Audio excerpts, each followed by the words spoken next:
வணக்கம் and welcome to delight Tamil. இந்த வீடியோவில் நம்ம யாரை பற்றி பார்க்க போகிறோம் அப்படின்னு பார்த்தீங்கன்னா, வாட்டர்மெலன் ஸ்டார் நடிப்பு அரக்கன்னு தனக்குத்தானே பேர் வச்சுக்கிட்ட திவாகரை பற்றி தான் வந்து பார்க்க போகிறோம். ஏன்னா இப்போ சமீபத்தில் இவர் வந்து ரொம்ப ஓவராக பண்ணிட்டு இருக்காரு, எல்லை மீறி போயிட்டு இருக்காரு அப்படின்னு சொல்லி எல்லாருமே வந்து பேசிகிட்டு இருக்காங்க. அது மட்டும் இல்லாமல் பல குற்றச்சாட்டுமே இவர் மேலே வந்து வைக்கப்படுது. ஸோ ஆரம்பத்தில் வாட்டர்மெலனை வச்சு ஒரு வீடியோ பண்ணார். அந்த வீடியோவை தெரிஞ்சோ தெரியாமலோ மக்கள் பார்த்தீங்கன்னா சோஷியல் மீடியாவில் வைரலாக்கி விட்டாங்க. அது வைரல் ஆனதுக்கப்புறமா பல சேனல்ஸ் அவங்க வளரணும் அப்படிங்கிறதுக்காக இவரை கூட்டி இன்டர்வியூ எடுக்க ஆரம்பித்தாங்க.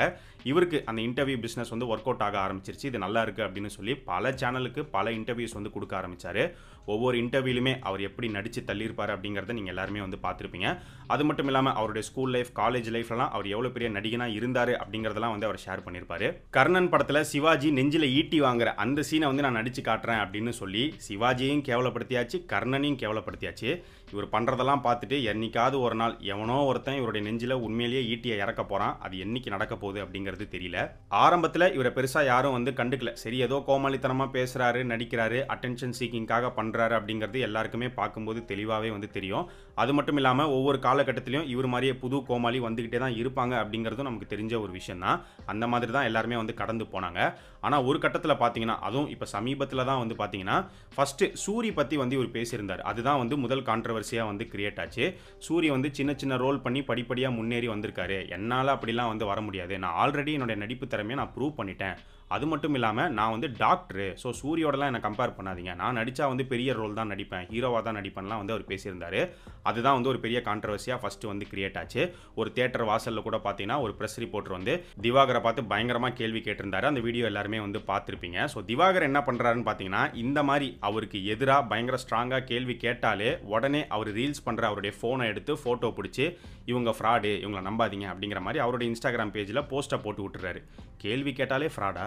அடுத்து அட்லியை பற்றி ஒரு இன்டர்வியூவில் கேட்கும் போது அவன்லாம் எனக்கு யாருன்னே தெரியாது அப்படின்னு சொல்லியிருந்தாரு. அது ஒரு சர்ச்சையாச்சு. அதுக்கப்புறமா தான் கருப்பு டீசர் வந்தது. கருப்பு டீசரில் சூர்யா அவருடைய அந்த கஜினி சீனை ரீக்ரியேட் பண்ணியிருந்தாரு. உடனே பார்த்தீங்கன்னா சூர்யா வந்து என்னுடைய சீனை வந்து ரீக்ரியேட் பண்ணியிருக்காரு, என்னுடைய சீனை திருடிட்டாரு, நான் அவர் மேலே கேஸ் போட போகிறேன் அப்படின்னு பைத்தியக்காரத்தனமாக ஏதோ ஒன்று பண்ணிட்டு இருந்தாரு. இதுக்கப்புறம் தான் அந்த கலாட்டா இன்டர்வியூ நடக்குது. எல்லாருமே பார்த்துருப்பீங்க. அது ஒரு பெரிய கான்ட்ரவர்சி ஆச்சு. அதை பார்த்துட்டு எல்லாருமே கலாட்டாக்கு பயங்கரமாக வந்து ஃபயர் விட்டுட்டு இருந்தாங்க. கலாட்டா ஒன்றும் அவ்வளோ லேசுப்பட்டவங்களாம் வந்து கிடையாது. முதல்வன் படத்தில் சொல்கிற மாதிரி தான் இவங்களே போய் குண்டு வைப்பாங்களாம், அது இவங்களே போய் எடுப்பாங்களாம் அப்படிங்கிற மாதிரி தான் இருந்துச்சு. ஏன்னா கலாட்டா மாதிரியான மீடியா சேனல்ஸ் எல்லாருமே வந்து பார்த்தீங்கன்னா ஆரம்பத்திலே இவர் யார், இவர் என்ன பண்ணுறாருங்கிறது உங்களுக்கு தெரியும். அப்படி இருக்கும்போது அப்போவே வந்து இவரை அவாய்ட் பண்ணிட்டு கடந்து போகாமல் அவருடைய வீடியோஸ் எல்லாம் வாங்கி யூஸ் பண்ணிக்கிட்டு அவரை கூப்பிட்டு இன்டர்வியூஸாக எடுத்து தள்ளிட்டு இப்போ ஒரு கட்டத்தில் இவரை அடித்தாதான் மக்கள் ரசிக்கிறாங்க, மக்களுக்கு பிடிக்குது அப்படின்னு தெரிஞ்சதுக்கப்புறமா கலாட்டாவில் தொடங்கி இப்போ வரைக்கும் பார்த்தீங்கன்னா பல பேர் இன்டர்வியூஸ் எடுத்துக்கிட்டு இருக்காங்க. ஒவ்வொரு இன்டர்வியூலையுமே திவாகர் வந்து கலாட்டா சேனலில் எப்படி எந்திரிச்சு கிளம்பி போனாரோ அதே மாதிரி தான் திரும்ப திரும்ப பண்ணிக்கிட்டே இருக்காரு. இதெல்லாம் பார்க்கும்போது எதர்ச்சியாக நடக்கிற மாதிரிலாம் தெரியல, பிளான் பண்ணி பேசி வச்சுட்டு நடக்கிற மாதிரி தான் இருக்குது. திவாகர் வந்து இந்த இன்டர்வியூ பிஸ்னஸை நல்லா பிடிச்சி ஆக்சுவலாக பார்த்தீங்கன்னா அவர் இன்னசென்ட்லாம் வந்து கிடையாது, பார்த்தாலும் அப்படி தெரியல. அவர் வந்து பேசும்போது போட்டு பேசுறதுனால அவர் பார்க்குறதுக்கு இன்னசென்ட் மாதிரி வந்து இருக்கலாம். அந்த வகையில் வேணால் நம்ம சொல்லலாம் நீங்கள் நல்லா நடிக்கிறீங்க அப்படின்னு. ஸோ அவருக்கு கிளியராகவே தெரியும் என்ன சொன்னால் எது பேசினா கான்ட்ரவர்சி ஆகும், அந்த கான்ட்ரவர்சியை வச்சு அடுத்து ஒரு 10 இன்டர்வியூ கொடுக்கலாம் அப்படிங்கிறத தான் பிளான் பண்ணி இப்போ ஒவ்வொன்றா நடத்திட்டு போயிட்டே இருக்காரு. சூரியில் ஆரம்பித்து இப்போ ரீசெண்டாக கவின் கொலையில் ஜாதி ரீதியாக ஒரு பதில் கொடுத்துருந்தாரு. அதுக்கப்புறமா வந்து ஜிபி முத்து அவரை வந்து லோ கிளாஸ் அப்படின்லாம் சொல்லியிருக்காரு போல். இன்னும் அடுத்து என்னென்ன சொல்ல போகிறாரு அப்படிங்கிறது தெரியல. இந்த மருதமலை படத்தில் வர காமெடி மாதிரி தான், இவன் சும்மா இருந்தாலும் சண்டால சிரிக்கி இவன் நாலா பக்கமும் சுற்றி வராளே அப்படிங்கிற மாதிரி இவருக்கேற்ற மாதிரி இந்த மீடியா சேனல்ஸும் எல்லாரும் திரும்ப திரும்ப இவரை கூப்பிட்டு அது எப்படி நீங்கள் அப்படி பேசலாம், இது எப்படி நீங்கள் இப்படி பேசலாம் அப்படிங்கிற மாதிரி கேள்வியாக கேட்டுக்கிட்டு இருக்காங்க. முதல்ல நீங்கள் இன்டர்வியூலாம் எடுக்க நிறுத்தினீங்க அப்படின்னாலே வந்து அவர் அடங்கிடுவார், காணாமலே போயிடுவார். ஒவ்வொரு இன்டர்வியூக்கும் இவர் 5000 6000 பேமெண்ட் வாங்குறாரு அப்படிங்கிறது இப்போ வெளியில் தெரிய வந்திருக்கு. ஸோ காற்றுள்ள போதே தூற்றிக்கோள் அப்படிங்கிறத திவாகர் வந்து நல்லா ஃபாலோ பண்ணிட்டு இருக்காரு.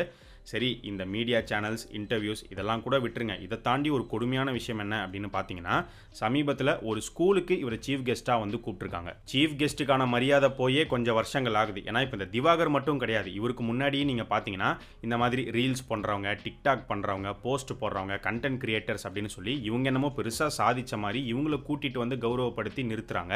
எதுக்கு இப்படிலாம் பண்ணுறாங்கன்னு தெரியல. எப்படி முதல்ல இன்ஸ்டியூஷன்ஸ் இதுக்கு அலோவ் பண்ணுறாங்க அப்படிங்கிறதுமே சத்தியமாக புரியல. ஆக்சுவலாக பார்த்தீங்கன்னா இந்த ரீல்ஸ் பண்ணுறது, டிக்டாக் பண்ணுறது, போஸ்ட்டு, கண்டென்ட் கிரியேஷன் அப்படிங்கிறது எல்லாராலையுமே பண்ண முடியும். இப்போ நீங்கள் என்ன எடுத்துக்கிட்டிங்கனாலும் நானுமே ஒரு கண்டென்ட் கிரியேட்டர், அவ்வளோதான். நான் ஒரு வீடியோ பண்ணுறேன், இந்த வீடியோவை நீங்கள் எல்லாருமே வந்து பார்க்குறீங்க. இந்த வீடியோ பார்க்குற உங்களாலுமே ஒரு சேனல் ஆரம்பிக்க முடியும், கண்டென்ட்டை கிரியேட் பண்ண முடியும், ஆடியன்ஸை கிரியேட் பண்ண முடியும். ஆனால் சில விஷயங்கள் எல்லாராலையுமே வந்து பண்ண முடியாது. ஃபார் எக்ஸாம்பிளுக்கு சொல்லணும் அப்படின்னா, இப்போ ஆர்மில எல்லாராலையும் போயிட முடியாது. எல்லாராலையும் ஐஏஎஸ் ஆக முடியாது. ஒரு பிசினஸ் ஆரம்பிச்சு அதை பெரிய அளவுக்கு சக்சஸ்ஃபுல்லா கொண்டு வந்து அதை தக்க வைக்கிறது அப்படிங்கிறது சாதாரண ஒரு விஷயம் கிடையாது. ஸோ இந்த மாதிரி பல விஷயங்கள் இருக்கு. நான் எக்ஸாம்பிளா ஒரு 3 விஷயங்களை சொல்லியிருக்கேன். இந்த மாதிரி இருக்கக்கூடிய நபர்களை வந்து ஸ்கூலுக்கோ காலேஜுக்கோ கூட்டிட்டு வந்து அவங்களுடைய சக்சஸ் ஸ்டோரியை ஷேர் பண்ணாங்கன்னா பார்க்குற ஸ்டூடெண்ட்ஸ்க்கும் வந்து ஒரு மோட்டிவேஷனலா வந்து இருக்கும். இதை விட்டுட்டு இந்த மாதிரியான ஆட்களை சீஃப் கெஸ்டா கூப்பிடுறதுல எனக்கு உடன்பாடு இல்லை. இதை பத்தி நீங்க என்ன நினைக்கிறீங்க அப்படிங்கிறத கமெண்ட் செக்ஷன்ல சொல்லுங்க. இதை தாண்டி சினிமால பார்த்தோம் அப்படின்னா திவாகரை கூப்பிட்டு படத்தை பார்க்க வச்சு படத்தை பத்தி அவரை பேச சொல்றாங்க, ரிவ்யூ சொல்ல வைக்கிறாங்க. முதல்ல திவாகருக்கு சினிமானா என்னன்னே வந்து தெரியாது. அவருக்கு தெரிஞ்சது 2 விஷயம் தான். கர்ணன் படத்துல சிவாஜி, கஜினி படத்துல சூர்யா. அவங்க நடித்த மற்ற படங்கள் கூட இவர் பார்த்துருப்பாரான்னு தெரியாது. ஸோ சுத்தமாக சினிமா பற்றி ஒரு அறிவும் இல்லாத ஒருத்தரை கூட்டிகிட்டு வந்து, அதுவும் பார்த்தீங்கன்னா ஒரு கோமாளித்தனமாக வேணுன்ட்டே இந்த மாதிரிலாம் நடிச்சுக்கிட்டு இருக்காரு. அவரை வச்சு தான் உங்களுடைய படத்துக்கு நீங்கள் ப்ரொமோஷன் பண்ணணுமா அப்படிங்கிற ஒரு கேள்வி இருக்குது. அண்ட் அதை தாண்டி இப்போ இவர் வந்து பார்த்தீங்கன்னா 5 படத்தில் நடிச்சிட்டேன் அப்படிங்கிற மாதிரி சொல்லியிருக்காரு. முக்கியமாக விஜய் சேதுபதியோடைய ஏஎஸ் படத்தில் வந்து நடிச்சிருந்தாரு. அந்த வாட்டர்மெலன் சீன் அதையே வந்து அவரை பண்ண வச்சுருந்தாங்க. இதை பார்க்கும்போது தான் பல பேருக்கு ஒரு பெரிய கோவமே உண்டாகுது. ஏன்னா சினிமாவில் வந்து வாய்ப்பு கிடைச்சிராதா அப்படின்னு சொல்லி பல பேர் பல வருஷமாக இயங்கிட்டு இருக்காங்க, முயற்சி பண்ணிட்டு இருக்காங்க. சினிமாவுக்கு தன்னைத்தானே தயார் பண்ணிட்டு அவங்க வந்து முயற்சி பண்ணிட்டு இருக்காங்க. ஒரு சீன் ஒரு ஃப்ரேமில் வந்தால் போதும் அப்படின்னு ஆசைப்படுறவங்க எத்தனையோ பேர் இருக்காங்க. ஆனால் அவங்களுக்குலாம் அந்த வாய்ப்பு கிடைக்காம திவாகர் மாதிரியான ஆட்களுக்கு வாய்ப்பு தேடி தேடி போகிறத பார்க்குறது அப்படிங்கிறது ரொம்பவே வருத்தமாக தான் இருக்குது. சரி, இப்போ எதுக்காக ஒரு சில படங்களில் இவரை கூப்பிட்டு நடிக்க வைக்கிறாங்க அப்படின்னு பார்த்தீங்கன்னா ஒன்றும் கிடையாது. இப்போ இவர் வைரலாக இருக்காரு, நிறைய பேருக்கு இவரை தெரியுது. அதனால இவரை கூப்பிட்டு நம்ம படத்தில் ஒரு சீனோ 2 சீனோ கொடுப்போம் அப்படிங்கிற மாதிரி கொடுத்துக்கிட்டு வராங்க. ஒரு சீன் 2 சீனுக்கு மேலே வேறு எதுவுமே வந்து பண்ண மாட்டாங்க. சினிமா வந்து இந்த மாதிரியான ஆட்களை இப்படி தான் மில்க் பண்ணி தூக்கி போடுவாங்க. ஃபார் எக்ஸாம்பிள் பிஜிலி ரமேஷ் எடுத்துக்கிட்டோம் அப்படின்னா பிளாக் ஷிப் வீடியோ மூலிமா வைரல் ஆனார். அது மூலிமா ஒரு சில பட வாய்ப்புகள் அவருக்கு வந்தது. அது எல்லாத்துலேயும் நடித்தார். அதுக்கப்புறம் பார்த்தீங்கன்னா அவர் ஆள் காணாமலே போயிட்டாரு. பட வாய்ப்புகள் எதுவுமே வரல. காரணம் அவர் ட்ரெண்டிலே இல்லை, ட்ரெண்டை விட்டு போயிட்டாரு. ஸோ இப்போ அவர் உயிரோடே இல்லை, அவர் இறந்து போயிட்டாரு.